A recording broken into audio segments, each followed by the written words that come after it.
வணக்கம். நான் யூடியூப் பார்த்து தான் இந்த ஹாஸ்பிட்டலுக்கு வந்தேன். ரெயின்ஜான் ஹாஸ்பிட்டல். நான் ஒரு 2 இயர்ஸாக சர்ச் பண்ணிட்டு இருந்தேன் அந்த ப்ராப்ளத்துக்காக. பட்டு இங்கே வரும்போது கொஞ்சம் நர்வஸ், அந்த ஒரு பயம்லாம் இருந்துச்சு. பிஃபோர் த சர்ஜரி இருந்துச்சு. டாக்டரை பார்த்து அப்புறம் ஆஃப்டர் சர்ஜரி நல்ல ரிசல்ட் வந்திருக்கு. கண்டிப்பாக வந்து ஒரு தன்னம்பிக்கை பிறந்திருக்கு. முன்னாடி ரொம்ப ஒரு மாதிரி மனசில் இது ஒரு பெரிய பிரச்சனையாகவே இருந்துச்சு. பட் அவசியம் வாங்க, இங்கே இருக்க சிஸ்டர்ஸ் எல்லாமே நல்லா பார்த்துக்கிறாங்க. சார் ரொம்ப ஃப்ரெண்ட்லியாக இருக்காங்க. நமக்கு வந்து எல்லாருக்குமே இந்த மாதிரி பிரச்சனை இருக்கும். நானும் இந்த மாதிரி யூடியூப் நிறைய பார்த்துட்டு வீட்டிலேயே உட்காந்தது தான்.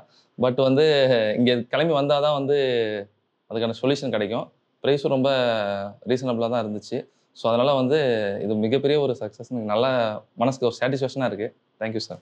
தேங்க்யூ. ஸோ உங்களுக்கு பெயின் அந்த மாதிரிலாம் எப்படி இருந்துச்சு உங்களுக்கு? இல்லை, பெயின் கொஞ்சம் அது அந்த இது மட்டும் இருந்துச்சு. அந்த மேலே அந்த சர்க்கம்ஃபரன்ஸ் எடுத்தது கொஞ்சம் தோல் நீக்கினதால இருந்துச்சு. மற்றபடி பெயின் எனக்கு எதுவுமே இப்போதைக்கு ஓரளவுக்கு தெரியல. பட் இந்த நேற்று ஒரு நாள் தான் surgery. But not that much pain.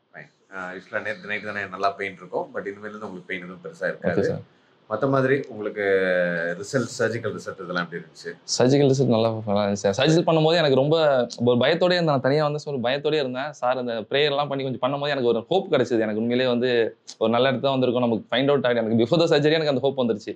எனக்கு அதுக்கு முடியுது எனக்கு பிஃபோர் த சர்ஜரி அந்த ஹோப் வந்துருச்சு. Thank you sir. Thanks for comfort sir.